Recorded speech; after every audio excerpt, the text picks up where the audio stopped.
দলঙৰ বাবে হাহাকাৰ কৰিবলগীয়া হৈছে। গোৱালপাৰা জিলাৰ পশ্চিম বিধানসভা সমষ্টিৰ অসম মেঘালয় সীমান্তৰ টেকেলিপাৰা গাঁৱত, আৰু টেকেলিপাৰা গাঁৱত মই উপস্থিত আছো।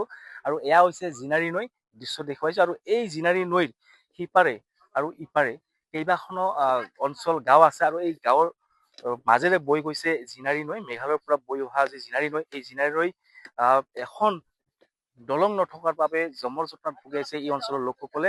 ছাত্ৰ ছাত্ৰীসকলে এনেদৰে তেওঁলোকে কিতাপ পত্ৰ তেওঁলোকে বেগ এনেকে দাঙি তেওঁলোকে নদীৰ মাজেৰে খোজকাঢ়ি আহিব লগা হৈছে। এক তেওঁলোকৰ যি দুৰ্দশা, সেই দুৰ্দশাৰ মই দৃশ্য দেখুৱাই গৈছো। আৰু আচলতে আজি নহয়, আচলতে যুগ যুগ ধৰি এই অঞ্চলৰ লোকসকলে এনেদৰে জমৰ জটনা ভুগি আহিছে। পূৰ্বতে আচলতে ইয়াত কাঠৰ দলং এখন আছিলে, আৰু কাঠৰ দলং আচলতে বানপানীত ভাঙি গৈছিল, উটি গৈছিল প্ৰবাল খতত। আৰু তাৰ পিছতে দেখিবলৈ পোৱা গৈছে যে তেওঁলোকে আচলতে এনেদৰে তেওঁলোকে জমৰ জটনাত ভুগি তেওঁলোকে এনেদৰে খোজকাঢ়ি আহিব লাগে। ইপাৰৰ পৰা সিপাৰ যাবলগীয়া হলে খোজকাঢ়ি এনেদৰে নদীৰ মাজেৰে খোজকাঢ়ি আহিব লাগে। আৰু তেওঁলোকৰ যি ছাত্ৰ ছাত্ৰীসকল আছে, ছাত্ৰ ছাত্ৰীসকলে এনেদৰে তেওঁলোকে মৰণক শৰণ দি তেওঁলোকে এনেদৰে আহিব লগা হৈছে।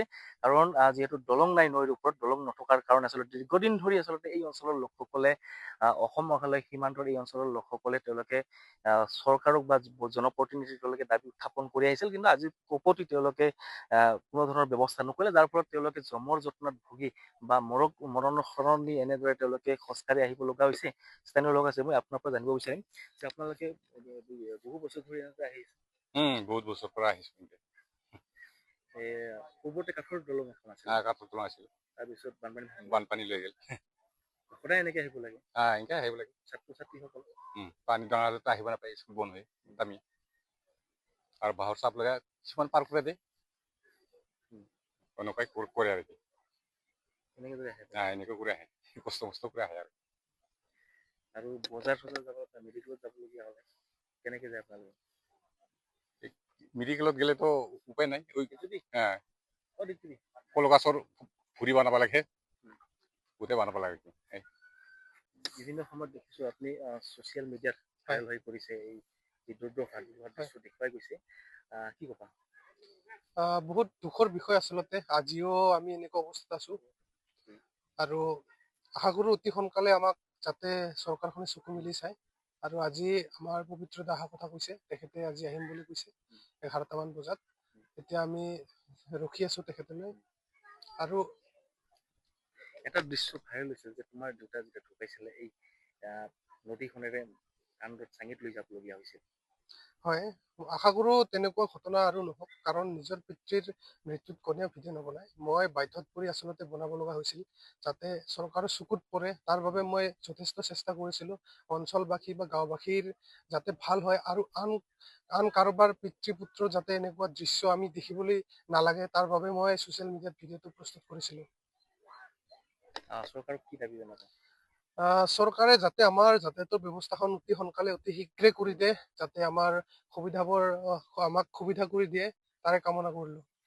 ছাত্ৰ ছাত্ৰীসকলে পানীৰ মাজত অহা দেখিবলৈ পোৱা গৈছে। হয়, অতি ভয়ংকৰ ভাৱে তেখেতসকলে নিজৰ জীৱনক হাতৰ মুঠিত ৰাখি স্কুললৈ অহা যোৱা কৰিব লগা হয় আচলতে।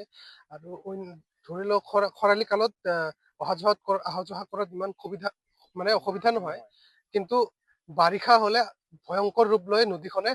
হঠাতে পানী মেঘালয়ৰ পৰা ঢল নামি আহি নদীখন বাঢ়ে, আৰু প্ৰায় যেতিয়া পানী বাঢ়ে তেতিয়া স্কুললৈ যাব নোৱাৰে আচলতে, এনেকুৱা অৱস্থা হয়। পূৰ্বতে কাঠৰ দলং এখন আছিলে ইয়াত, কাঠৰ সাঁকো আছিল, বাঁহৰ কাঠৰ দলং নাই, ভাঙি গৈছে। ভাঙি গৈছে। ছাত্ৰ ছাত্ৰীসকল আছে, তেওঁলোকৰ পৰা জানিবলৈ চেষ্টা কৰিম। ভণ্টি, তোমালোকে পানীৰ মাজেৰে আহা স্কুলত? সদায় আহা? ভয় নালাগে? লাগে। চৰকাৰক কি কবা? মামা আমাক দলং লাগিবই লাগিব। দলং এখন নিৰ্মাণ কৰি দিব লাগে। সদায় আহা নহয় এনেকৈ? সদায় আহো। সদায় আহা? হয়, কোন ছাত্ৰ ছাত্ৰীসকলে এনেদৰে তেওঁলোকে বিদ্যালয়লৈ তেওঁলোকে মৰণক শৰণ দি তেওঁলোকে খোজকাঢ়ি পানীৰ মাজেৰে এই দৃশ্য দেখুৱাইছো। এয়া চাওক, এক দুখজনক বা যি দৃশ্য, এয়া ছাত্ৰ ছাত্ৰীসকলে কোন ছাত্ৰ ছাত্ৰীসকলে তেওঁলোক আচলতে মৰণক শৰণ দি এনেদৰে তেওঁলোকে শিক্ষা ল'বৰ কাৰণে, শিক্ষা গ্ৰহণ কৰাৰ কাৰণে তেওঁলোকে এনেদৰে বিদ্যালয়লৈ আহে। আৰু আচলতে আজি বুলি নহয়, আচলতে প্ৰতিদিনে তেওঁলোকে এনেদৰে মৰণক শৰণ দি তেওঁলোকে বিদ্যালয়লৈ অহা দেখিবলৈ পোৱা গৈছে ছাত্ৰ ছাত্ৰীসকল আৰু তেওঁলোকৰ সৈতেও কথা পাতিবলৈ চেষ্টা কৰিম ছাত্ৰ ছাত্ৰীসকলে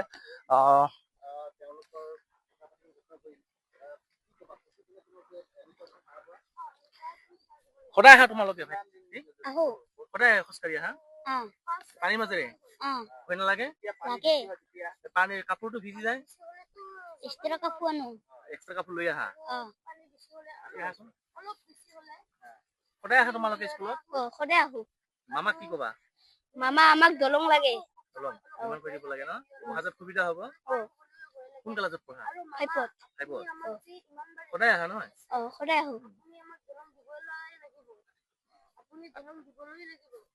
আন এগৰাকী ছাত্ৰ আছে কি নাম ভাইটি তোমাৰ নমস্কাৰ মোৰ নাম শ্ৰী অজিত ৰফা অজিত ৰাভা অ সদায় এনেকুৱা আহা অ সদায় আহো স্কুলখনৰ নাম কি টিকলিপুৰা প্ৰাথমিক বিদ্যালয় ভয় নালাগে লাগে লাগে অ কিতাপ পত্ৰ লৈ আহা অ কাপোৰটো ভিজিছে তোমাৰ অ ক্লাছত কেনেকে পঢ়া ক্লাছত ইস্ত্ৰা কাপোৰ লৈ আহো কোনোদিন আৰু ইস্ত্ৰা কাপোৰ লৈ আহোঁতে পেনটো চলাই লওঁ আৰু এনেকৈ কৰি স্কুললৈ যাব লাগে সদায় যাব লাগে অ মামাক কি কবা মামা আপুনি আমাক দলঙৰ ব্যৱস্থা কৰক অতি সোনকালে আমাক দলং দিয়ক আপুনি অসুবিধা হৈ আছে অসুবিধা হৈ আছে মামা আপুনি আমাক অনুৰোধ কৰিলেও আপুনি যে আমাক দলং দিবলৈ লাগিব হয় এয়া হৈছে কণমানি ছাত্ৰ আৰু কণমানি ছাত্ৰই খুব ধুনীয়াকে কৈছে যে আচলতে মামাক অনুৰোধ জনাইছে তেওঁলোকৰ যি দুৰ্দশাৰ বিষয়ে কৈছে তেওঁলোকে বিদ্যালয়লৈ আহিলে সদায় তেওঁলোকে এক্সট্ৰা এখন কাপোৰ লৈ আহিব লাগে যাতে সলনি কৰিব পাৰে নহলে এনেদৰে আচলতে তেওঁলোকে তৃতীয়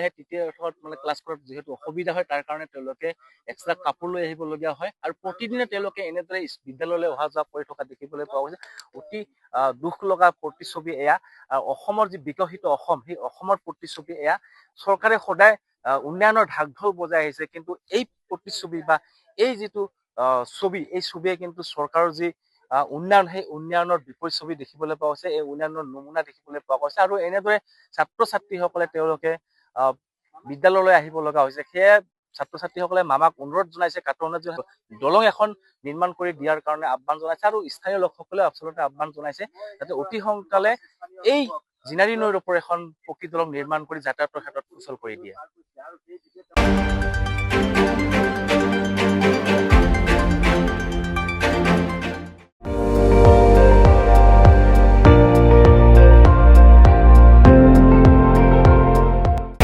আপুনি চাই আছে ND24 সৰ্বশ্ৰেষ্ঠ নহয় সৰ্বোত্তমৰ দৌৰত